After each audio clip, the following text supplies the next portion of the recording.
Hallelujah, praise the Lord. ದೇವರಿಗೆ ಸ್ತೋತ್ರವಾಗಲಿ. ಬೆಳಗಿನ ಸಮಯದಲ್ಲಿ ನಾವು ದೇವರ ವಾಕ್ಯವನ್ನು ನಾವು ಧ್ಯಾನಿಸುವಂತೆ ದೇವರು ನಮಗೆ ದಯಪಾಲಿಸಿದನು. ಅದಕ್ಕಾಗಿ ಕೀರ್ತನೆಗಳು 97 11ನೇ ವಾಕ್ಯ ಧ್ಯಾನಿಸೋಣ. Psalms 97 verse 11. ಕೀರ್ತನೆಗಳು 97 ವಾಕ್ಯ 11. ನೀತಿವಂತರಿಗೋಸ್ಕರ ಪ್ರಕಾಶವು, ಯಥಾರ್ಥ ಹೃದಯವುಳ್ಳವರಿಗೆ ಸಂತೋಷವು ಬಿತ್ತಲ್ಪಟ್ಟಿವೆ. ಹಲ್ಲೆಲೂಯಾ. ಈ ದೇವರ ವಾಕ್ಯಕ್ಕಾಗಿ ನಾನು ದೇವರನ್ನು ಸ್ತುತಿಸುತ್ತೇನೆ. ಹಲ್ಲೆಲೂಯಾ. ನೀತಿವಂತರಿಗೋಸ್ಕರ ಪ್ರಕಾಶವು, ಯಥಾರ್ಥ ಹೃದಯವುಳ್ಳವರಿಗೆ ಸಂತೋಷವು ಬಿತ್ತಲ್ಪಡುತ್ತದೆ. நீதிமானுக்காக வெளிச்சம், செம்மையான இருதயத்தாருக்காக மகிழ்ச்சியும் விதைக்கப்பட்டிருக்கிறது.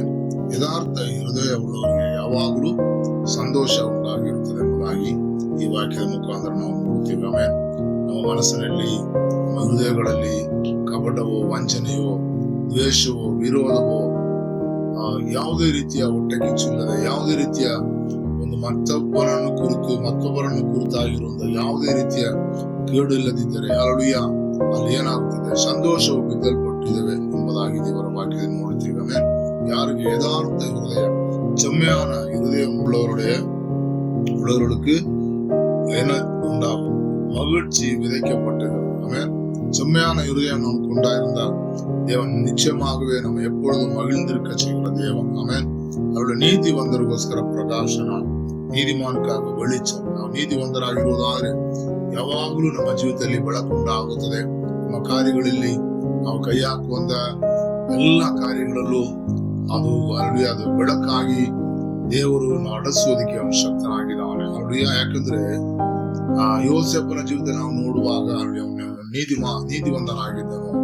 ಯಾಕಂದ್ರೆ ಅವನಿಗೆ ತಪ್ಪು ಮಾಡಬೇಕಾದ ಸಂದರ್ಭ ಸಿಕ್ಕಿದರೂ ಕೂಡ ತಪ್ಪು ಮಾಡದೆ ಆ ತಪ್ಪು ಮಾಡತಕ್ಕಂತ ಆ ಸ್ಥಳದಿಂದ ಅವನು ಓಡಿ ಹೋಗುತ್ತಾನೆಂಬುದಾಗಿ ನೋಡುತ್ತೇವೆ. ಯಾಕಂದ್ರೆ ಆದ್ದರಿಂದಲೇ ಯೋಸೇಫನು ಕೈ ಹಾಕಿದ ಸಕಲ ಕಾರ್ಯಗಳನ್ನು ದೇವರು ಸಫಲ ಮಾಡಿಕೊಟ್ಟನೆಂಬುದಾಗಿ ನೋಡುತ್ತೇವೆ. ಯಾಕಂದ್ರೆ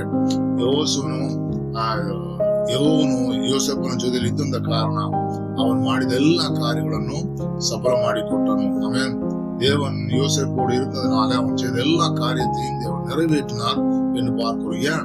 அவன் நீதிமானாயிருந்தான், அவன் சுத்தமான இருதயம் உள்ளவனாயிருந்தான். ஆமென். ஹல்லேலூயா. அவன் நீதிವಂತನಾಗಿದ್ದನು, ಒಳ್ಳೆ ಶುದ್ಧ ಹೃದಯ, ಯಥಾರ್ಥ ಹೃದಯ உள்ளவனாಗಿದ್ದನು. ಆದ್ರಿಂದ ಅವನ ಜೀವಿತದಲ್ಲಿ ದೇವರು ಅವನು ಕೈ ಹಾಕಿದ ಸಕಲ ಕಾರ್ಯಗಳನ್ನು ಅವನು ನೆರವೇರಿಸಿ ಕೊಟ್ಟನೆಂಬುದಾಗಿ ನೋಡುತ್ತೇವೆ. ಹಲ್ಲೇಲೂಯಾ. ನಮ್ಮ ಜೀವಿತದಲ್ಲಿ ನಾವು ನಮ್ಮನ್ನು ಪರಿಶೋಧಿಸಿಕೊಳ್ಳೋಣ. ದೇವರ ಸನ್ನಿಧಾನದಲ್ಲಿ ನಾವು ನೀತಿವಂತರಾಗಿದ್ದೇವಾ? ಒಂದು ಹೃದಯ, ಒಂದು ಯಥಾರ್ಥ ಹೃದಯ ಉಳ್ಳವರಾಗಿದ್ದೇವಾ? ಒಂದು ನಲ್ಲ ಹೃದಯ, ಒಂದು ಚೆಮ್ಮೆಯಾನ ಹೃದಯ ಉಳ್ಳವರಾಗಿ ನಾವು ಕಾಣಪಡೋಣ. ದೇವ ಸನ್ನಿಧಿಯಲ್ಲಿ ನಮ್ಮನ್ನು ಪರಿಶೋಧಿಸೋಣ. ದೇವರ ವಿಶ್ವಾಸಿಗಳೇ, ಹಲ್ಲೇಲೂಯಾ. ಆಮೆನ್. ನಾವು ಪ್ರಾರ್ಥಿಸೋಣ. ಕರ್ತನ ತಂದೆ, ಈ ಬೆಳಗಿನ ಸಮಯದಲ್ಲಿ ರಾಜಾವೇ, ನಮಗಾಗಿ ಕೊಟ್ಟಂತ ಈ ವಾಕ್ಯಕ್ಕಾಗಿ ದೇವರನ್ನು ಸ್ತುತಿಸುತ್ತೇನೆ. நாவுகள் கத்தனை ஹல்லேலூயா.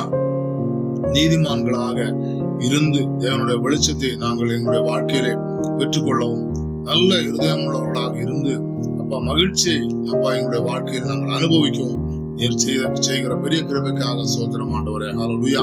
அப்பா ನೀತಿವಂತರಾಗಿ ಇದ್ದುಕೊಂಡು ಕರ್ತನೇ ನಿನ್ನ ಪ್ರಕಾಶವನ್ನು ನಾವು ಹೊಂದಿಕೊಂಡು ಯಥಾರ್ಥ ಹೃದಯ ಉಳ್ಳವರಾಗಿ ಸಂತೋಷಿಸುವಂತೆ ನೀನು ಕೊಡುವಂತ ಸಂತೋಷ, ಸಮಾಧಾನ, ಸಮೃದ್ಧಿಯಲ್ಲಿ ನಾವು ಹಲ್ಲೇಲೂಯಾ ಆಸಕ್ತರಾಗಿದ್ದುಕೊಂಡು ಕರ್ತನೇ ನಾವು ಅದನ್ನು ಅನುಭವಿಸುವಂತೆ ಅಪ್ಪ ಈ ದಿವಸಗಳಲ್ಲಿ ನಮ್ಮ ಜೀವಿತದಲ್ಲಿ ಸಹಾಯ ಮಾಡೋದಕ್ಕಾಗಿ ಸ್ತೋತ್ರ ಕರ್ತನೇ. ಯೋಸೇಫನ ಜೀವಿತದಲ್ಲಿ ಅವನು ನೀತಿವಂತನಾಗಿದ್ದ ಕಾರಣ ಅವನು ಕರ್ತನೇ ಕೈ ಹಾಕಿದ ಸಕಲ ಕಾರ್ಯಗಳನ್ನು ಸಫಲ ಮಾಡಿಕೊಟ್ಟಿರೋ ರಾಜ.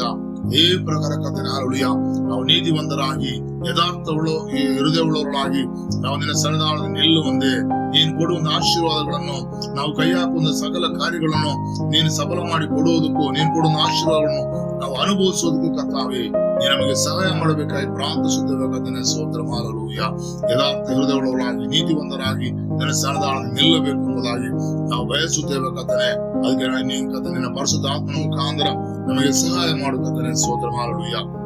ನಮ್ಮ ಹೃದಯಗಳಲ್ಲಿರುವಂತ ಎಲ್ಲ ಕೆಟ್ಟ ಚಿಂತನೆಗಳು, ಕೆಟ್ಟ ನೆನಪುಗಳು ಹಲ್ಲೇಲೂಯಾ, ಕೆಟ್ಟದಾದ ಹಲ್ಲೇಲೂಯಾ, ಆಮೇಲೆ ಹಲ್ಲೇಲೂಯಾ, ಯಾವುದೇ ಕಾರ್ಯಗಳು ಕರ್ತನೇ ಅದನ್ನು ತೆಗೆದು ಹಾಕಿ ಕರ್ತನೇ ನಮ್ಮನ್ನು ಯಥಾರ್ಥ ಹೃದಯವುಳ್ಳವರಾಗಿ ನಿನ್ನ ಸನ್ನಿಧಾನದಲ್ಲಿ ನಿಲ್ಲಿಸು ಎಂಬುದಾಗಿ ಪ್ರಾರ್ಥಿಸುತ್ತೇವೆ ಕರ್ತನೇ. ಸ್ತೋತ್ರ ಹಲ್ಲೇಲೂಯಾ.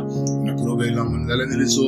ಆಶೀರ್ವಾದ ಹೊಂದಿಕೊಂಡು ನಿನಗೆ ಸಾಕ್ಷಿಗಳಾಗಿ ಜೀವಿಸುವುದು ನಮಗೆ ಕೃಪೆ ಮಾಡು. ಯೇಸು ನಾಮದಲ್ಲಿ ಬೇಡುತ್ತೇವೆ ತಂದೆಯೇ, amen. Hallelujah. Praise the Lord. ದೇವರಿಗೆ ಸ್ತೋತ್ರ.